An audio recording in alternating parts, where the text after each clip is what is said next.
우리 7월 들어서 새벽에 시편 말씀을 묵상을 합니다.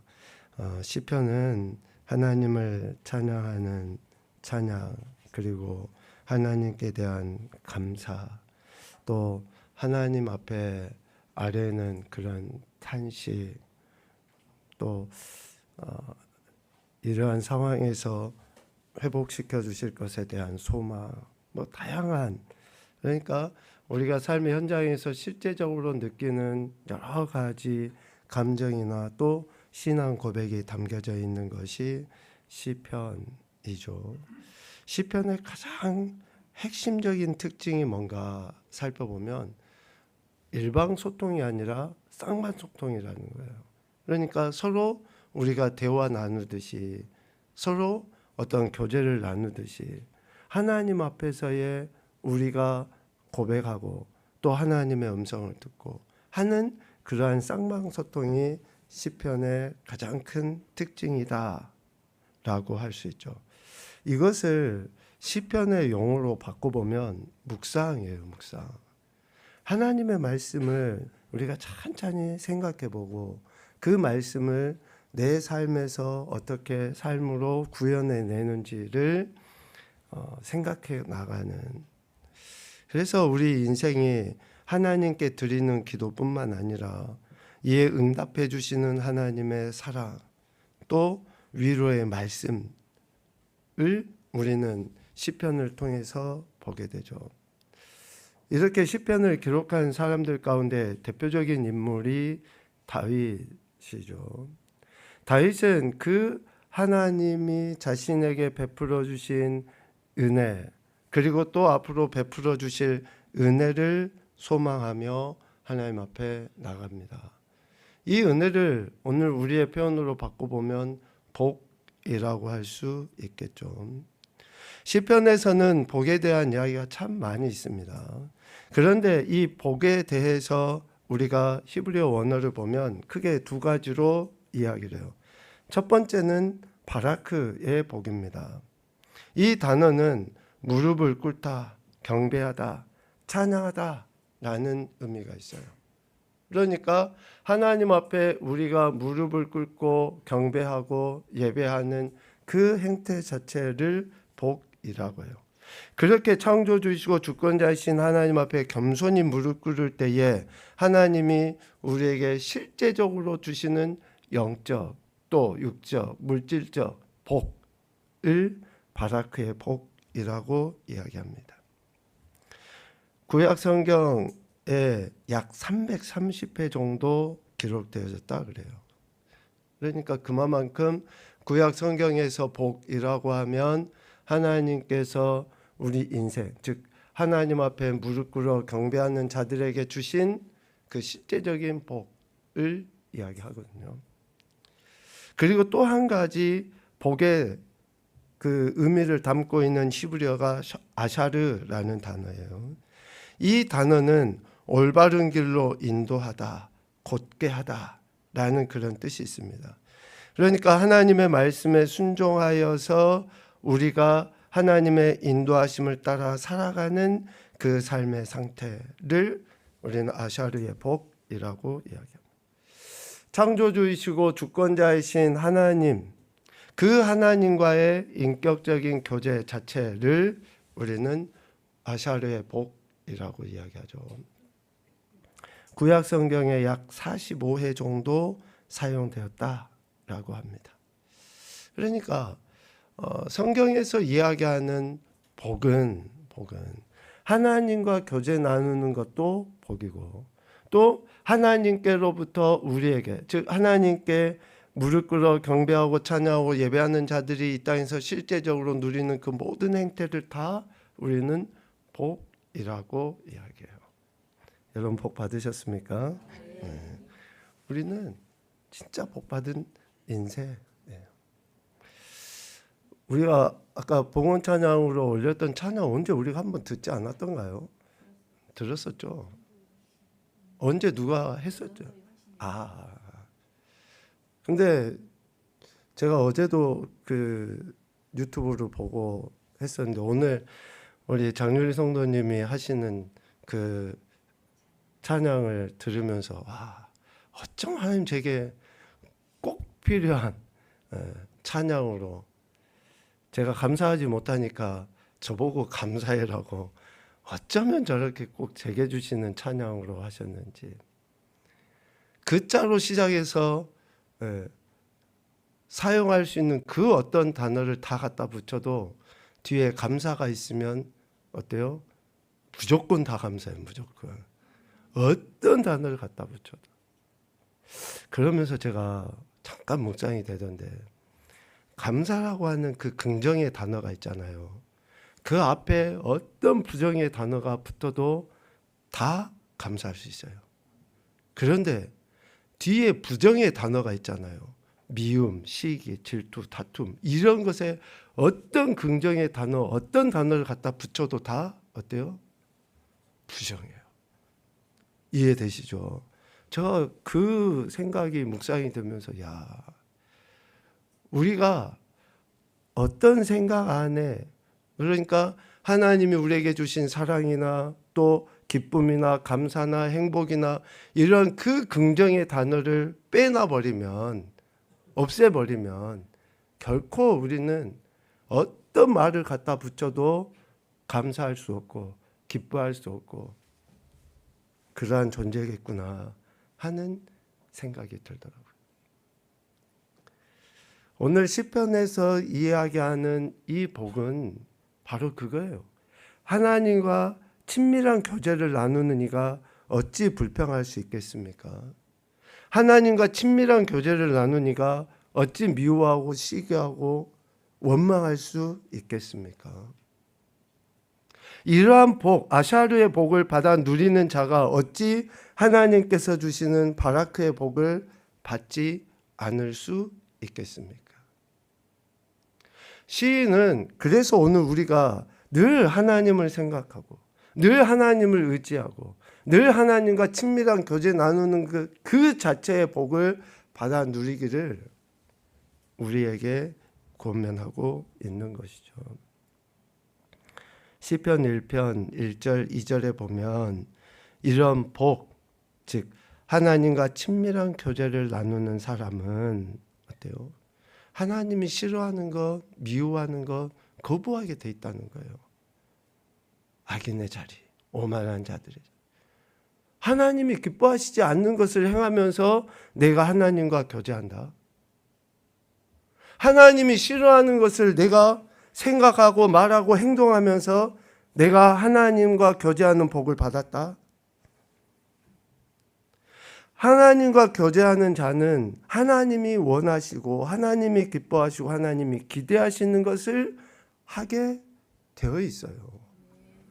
하나님이 내게 원하시는 것이 무엇인지를 내가 하나님과 교제하며 아니 정말 하다못해 남자와 여자가 그냥 서로 좋아가지고 데이트하고 할 때 내가 먹고 싶은 거 내가 먹고 싶은 것을 주장하기보다는 상대방이 또 먹고 싶은 거 제가 그러지 못해가지고 한동안 제 아내로 인해서 조금 그랬습니다. 저는 어렸을 때부터 뭐 양식이라든지 이런 거 거의 별로 뭐 먹어볼 기회도 없었고 좋아하지도 않았고 근데 제 아내는 뭐 해외도 나갔다 오고 뭐 여러 이제 상황 여건이 다르다 보니까 돈가스도 먹고 뭐 이제 이런 것도 스파게티도 먹고 그랬죠. 그런데 저는 전혀 그런 거 좋아하지도 않고 먹지도 못했으니까 뭐 그땐 또 백수였으니까 어디 식당도 뭐 자주 가지도 못했을 뿐더러 근데 그때 당시에는 제 아내가 저를 더 좋아했던 것 같아요. 제가 먹고 싶은 것을 이렇게 따라왔으니까 제 아내가 먹고 싶다는 걸 제게 뭐 말도 안 했지만 좋아한다, 교제한다, 사랑한다라고 할 때는 그가 원하는 것, 그가 기대하는 것, 하나님이 우리에게 기대하시는 바 여호와의 율법을 즐거워해서 주야로 묵상하는 그것을 하나님이 기대하신다고 하면 우리는 그러한 삶을 향해 나가야죠. 그런데 내 생각에는 오늘 수요일 날 저녁에 우리 샤마에 대해서 이야기를 할 텐데 이스라엘 백성과 하나님의 은혜를 경험하지 못한 이들의 공통점이 뭐냐면 내 생각에는 여러분 나만 장군 아시잖아요. 예, 수요일 날 할 걸 잠깐 스포를 하면 나만 장군이 자신의 나병을 고침받기 위해서 선지자 앞에 나가잖아요. 선지자가 어떻게 하기를 나만 장군은 기대했어요? 막 발벗고 뛰어나와서 막 그 나병에다 손을 얹든지 뭐 어떻게 해든지 와서 그렇게 기도도 하고 적극적으로 뭐 어떤 행동이 보이기를 나만은 생각한 거예요. 그런데 선지자는 어떻게 했습니까? 요단강에 7번 몸을 담거라. 아니 내 생각에는 이러한데 선지자는, 내 생각에는 이러한데 하나님은. 그러니까 우리의 신앙과 삶의 기준이 누구예요? 나예요, 나. 하나님을 믿는다고 하는 우리 그리스도인들조차도 내 생각에는이 앞서니까 하나님 말씀 안 들어요. 하나님이 기대하시는 바 안중에도 없어요. 내가 기준이 되고 내 생각대로 되지 않으면 다 틀린 거예요. 하나님 말씀을 즐거워해서 죄하로 묵상하기를 하나님은 기대하셔요. 그러한 자들에게 어떠한 복, 실제적인 복을 주십니까? 시편 1편 3절에서 실제적인 바라크의 복, 축복을 주셔요. 열매, 형통함. 같이 읽겠습니다. 시작.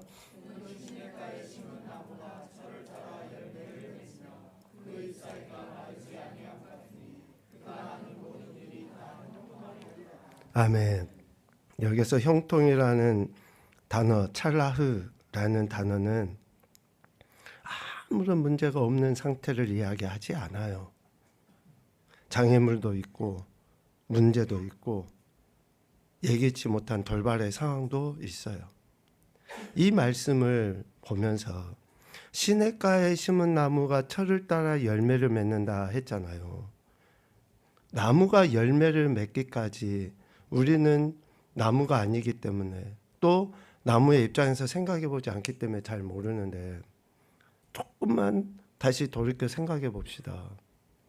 그 겨울에 모진 바람 견뎌 나가고 또 봄이라고 해서 나무가 물을 찾아 뿌리를 깊이 내리지 않으면 어찌 열매를 맺을 수 있겠습니까? 뿌리를 내리려 할 때에 그냥 부드러운 흙, 거기에만 뿌리가 내려집니까? 아니에요. 조금만 땅을 파봐도 작은 돌, 큰 돌 할 것 없이 돌이 있는데 그 돌 사이를 삐집고 뿌리가 꾸불꾸불해서 뿌리를 내려요. 얼마나 힘들고 고통스럽겠습니까? 얼마나 문제가 심각하고 많습니까? 그런데도 그 문제가 있지만, 그 장애물이 있지만 뿌리를 내리기 때문에 결국은 열매를 맺는 거예요. 우리는 형통 그러면 아무런 문제가 없고 갈등도 없고 장애물도 없고 그냥 내가 원하는 내 뜻대로 내 마음대로 내 방식대로 다 되는 것을 우리는 형통이라고 이야기하는데 성경은 그렇게 이야기하지 않아요. 뚫고 나가는 힘, 이것이 형통이에요. 이것이. 여러분 바위를 물방울이 깨뜨린다 그러지 않아요? 그 작은 물방울이 지속적으로 떨어지면 바위를 깨뜨린다 그러지 않습니까? 문제 있을 수 있어요. 어려움이 있을 수 있고 갈등이 있을 수 있습니다. 그러나 하나님을 경외하고 하나님 말씀대로, 즉 하나님이 기대하시는 바대로 실제적으로 하나님과 교제 교통 나누고 복을 누리는 사람은 이러한 열매를 맺게 되어 있다라고 이야기해요. 여러분 축복합니다. 우리 그리스도인은 그래서 세상 사람들하고 다른 거예요. 그래서 오늘 우리가 맥주 감사주의를 지키면서 신명기 16장의 말씀을 보는데요. 몇 차례 강조해서 이야기하지만 모든 성경은 하나님께서 택하신 백성에게 하신 말씀이에요. 안 믿는 사람, 이방 사람, 전혀 하나님을 모르는 사람에게 한 이야기가 아니라 하나님이 택하신 백성, 모세를 통해서 애굽에서 건져내셨고 가나안 땅으로 인도하시기 위해 그 과정 속에 살고 있는 이스라엘 백성들에게 하나님이 하신 이야기예요. 오늘 이 말씀 역시 하나님이 택하신 이스라엘 백성이 지켜야 할 절기를 이야기합니다. 안 믿는 사람들에게 하는 이야기가 아니에요. 믿는 사람들에게 하는 이야기예요. 특별히 오늘 16장 12절에 보면 이렇게 말씀하셔요. 너는 애굽에서 종되었던 것을 기억하고 이 규례를 지켜 행할지니라. 애굽에서 종되었던 것을 기억한다고 하는 말은 뭡니까? 너희는 이전에 종이었지만 지금은 하나님의 자녀고 하나님의 백성이다라고 하는 그 정체성에 맞는 태도가 이런 절기를 지키는 것으로 드러나야 한다라는 것을 이야기해요. 그래서 이스라엘 백성들은 크게 1년에 7가지를 절기를 지키는데 모든 남자가 1년에 3차례는 꼭 이 절기를 지켰어야 됩니다. 6월절, 77절, 초막절.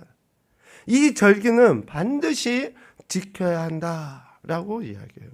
6월절이 어떤 절기입니까? 이스라엘 백성들이 애굽에 살 때에 하나님께서 애굽에 그 10가지 재앙, 마지막 장자의 죽음의 재앙을 내렸지 않습니까? 그 장자의 죽음으로부터 건진받은, 구원받은 그 날을 기억하고 절기를 지켜라 라고 이야기해요. 다시 이야기하면 모든 절기의 시작은 어디에서부터입니까? 구원받은 것에서부터 시작해요.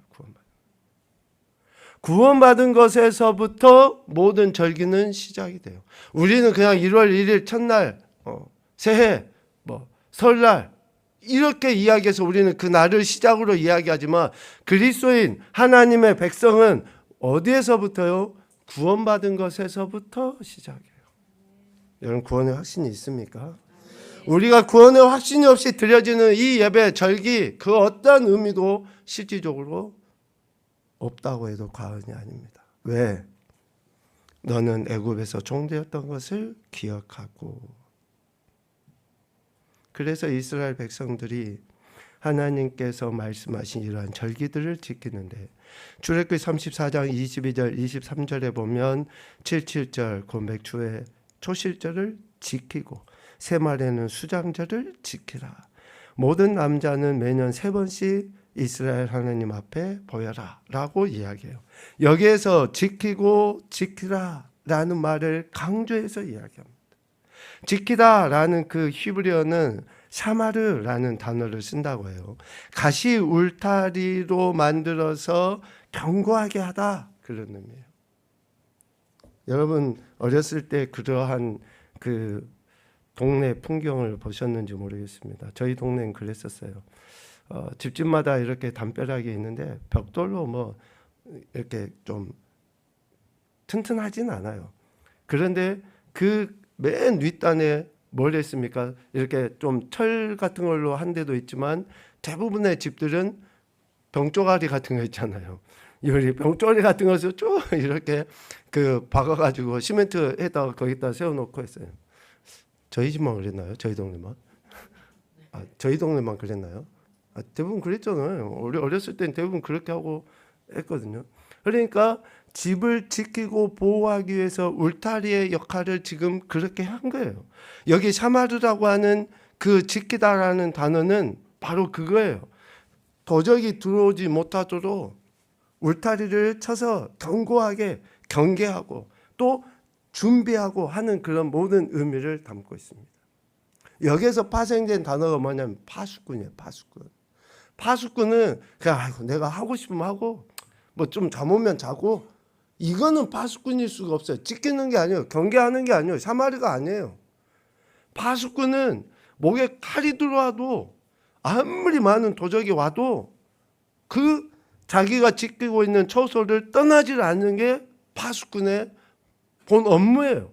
그냥 도적이 온다고 도망가 버리는 그거는 파수꾼일 수 없어요. 지키는 게 아니에요. 그러니까 우리가 절기를 지킨다고 하는 것은, 예배를 드린다고 하는 것은 이렇게 지키고 이렇게 드리는 거예요.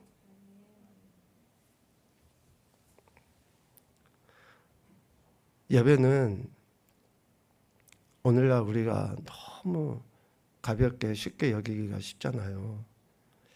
그런데 이 지키다라는 말, 절기를 지키다, 예배를 드린다라고 하는 것은 그냥 우리가 쉽게 좀 생각할 단어가 아니에요. 절대로. 다시 이야기합니다.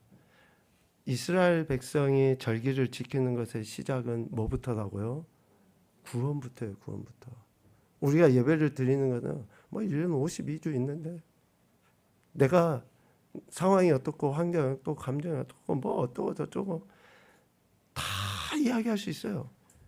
그런데 내가 진짜 구원받았다고 하는 것을 뭘로 드러내 보이는 거예요? 아니요. 이렇게 질문해 볼게요.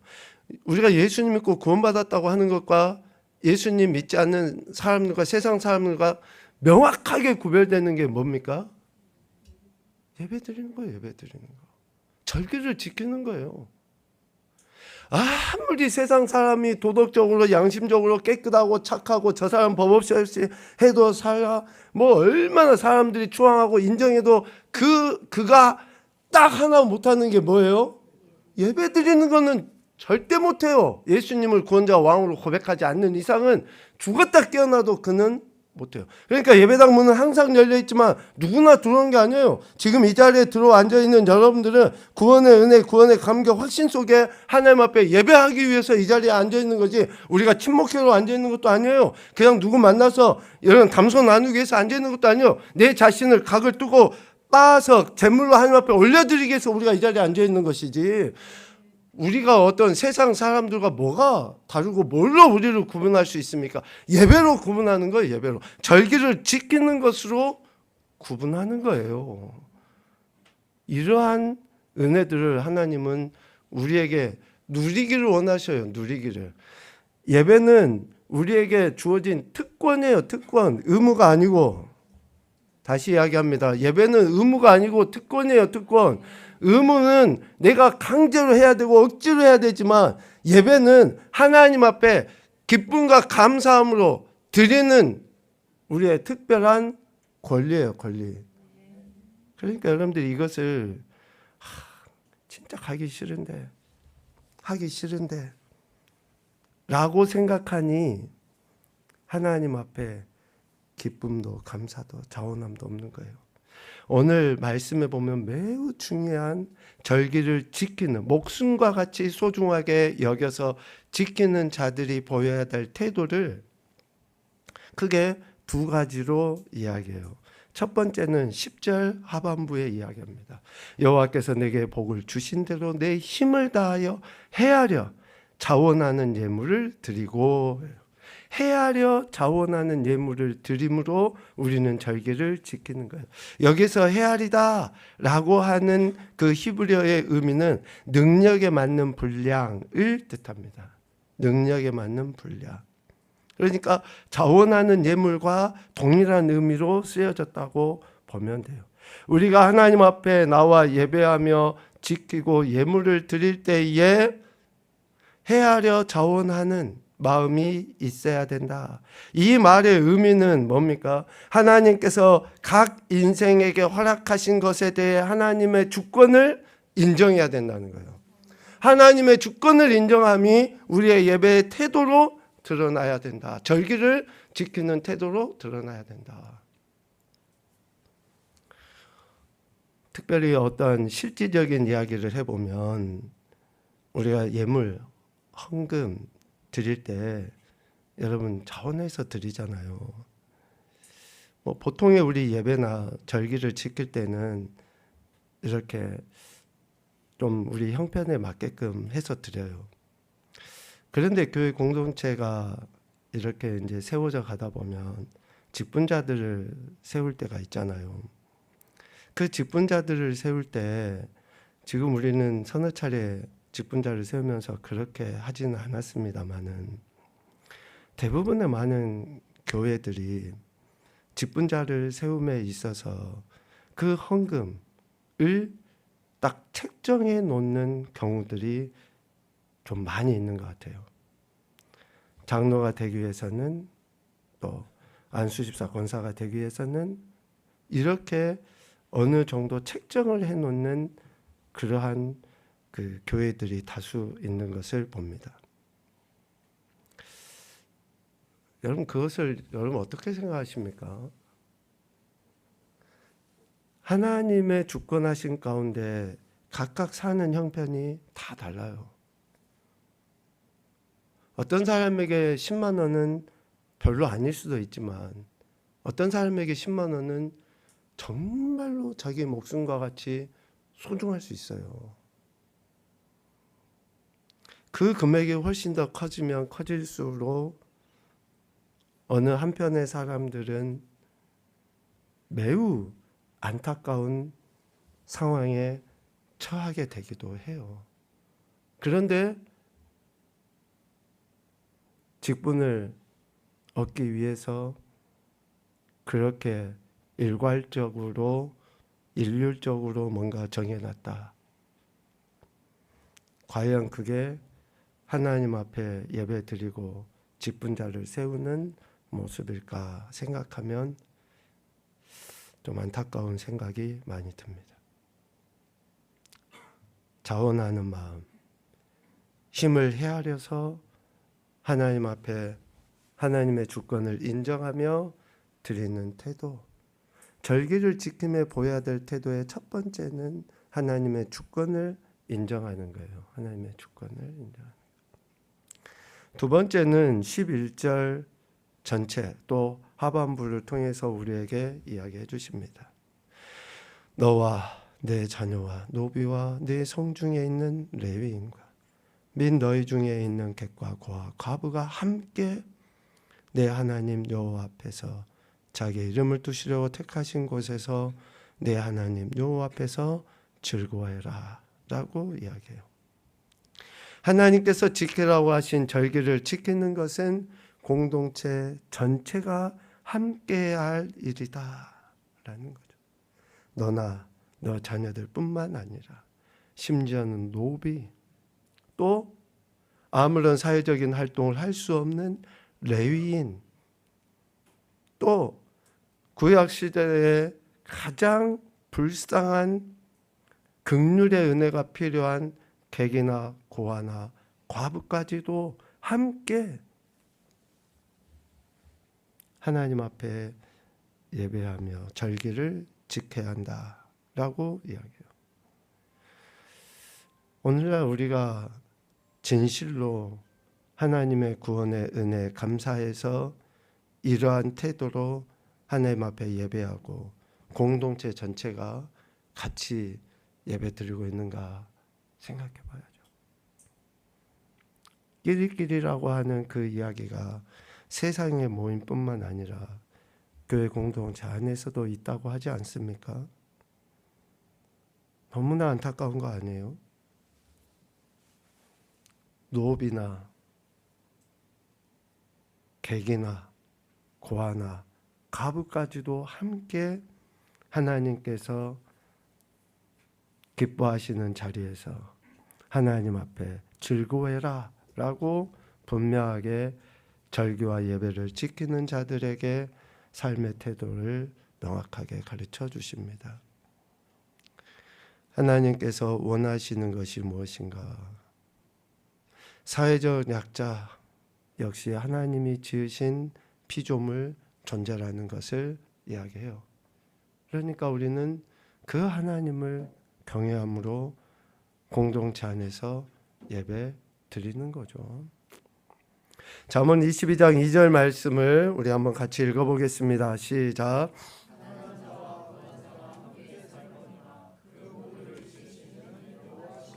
아멘. 창조주 하나님, 구원의 하나님을 우리가 경외한다고 하면 하나님의 주권을 인정하는 것이 삶의 모든 상황 환경, 공동체 속에서 차별 없이 나타나야 한다라는 것을, 내 마음에 드는 사람만, 나를 좀 이해해 주는 사람만, 그래서는 안 됩니다. 하나님 앞에서 절기를 지키는 가장 기본적인 태도는 하나님께서 지으신 모든 인생에 대한 사랑과 존중, 배려, 섬김으로 나타나야 한다.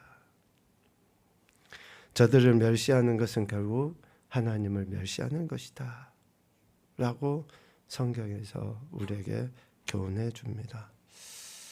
좀 우리 성도들이 마음이 좀 넉넉했으면 좋겠습니다. 좀 좀 여유가 있었으면 좋을 것 같아요.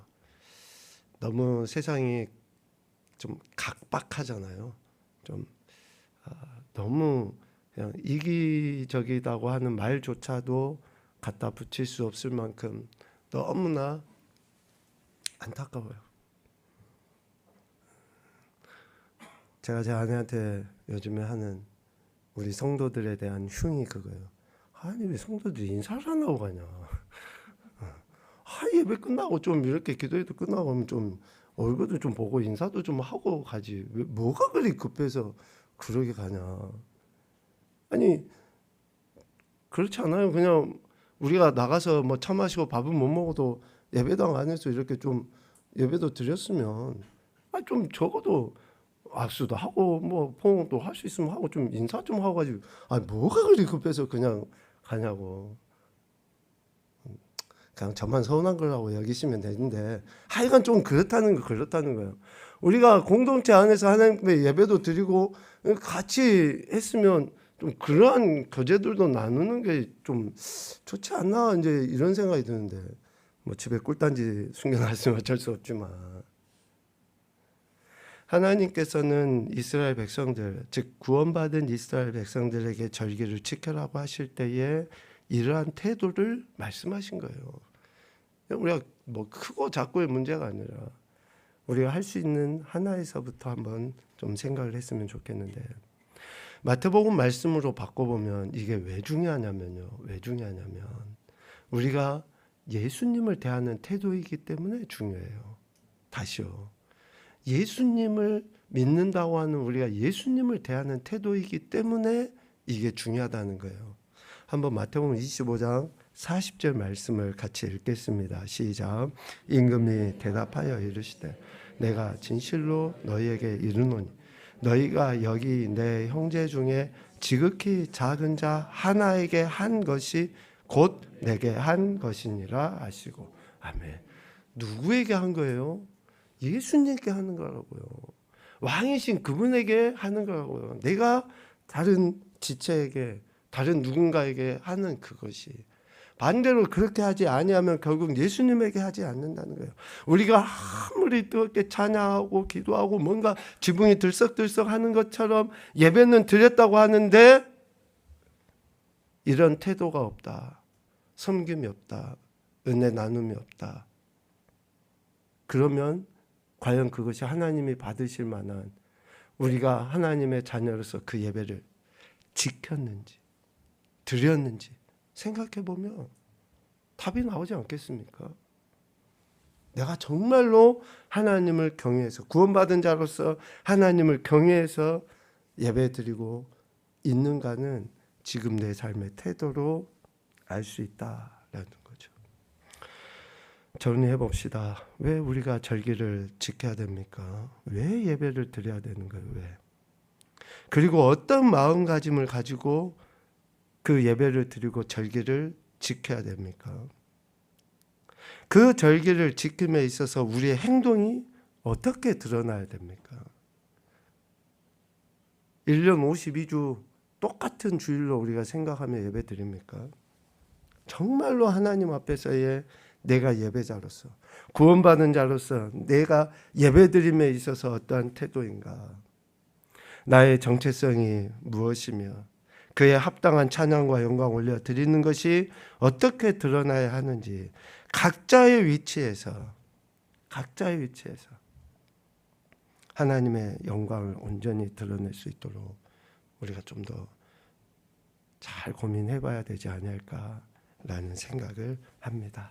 우리에게 오늘 허락하신 하나님, 그 하나님의 사랑에 감사함은 예배드림으로, 또 우리가 구원받은 것에 대한 감사함은 예배드림으로 나타나야 할 것입니다. 이런 태도들을 잘 생각해보고 또 하반기에 우리에게 시간이 주어지고 예배를 드릴 수 있는 날이 온다면 오늘 이 말씀을 마음판에 새겨서 온전함을 아버지 앞에 예배드리고 영광 올려드리는 우리 모든 심령이 되시기를 주님의 이름으로 축복합니다. 아멘.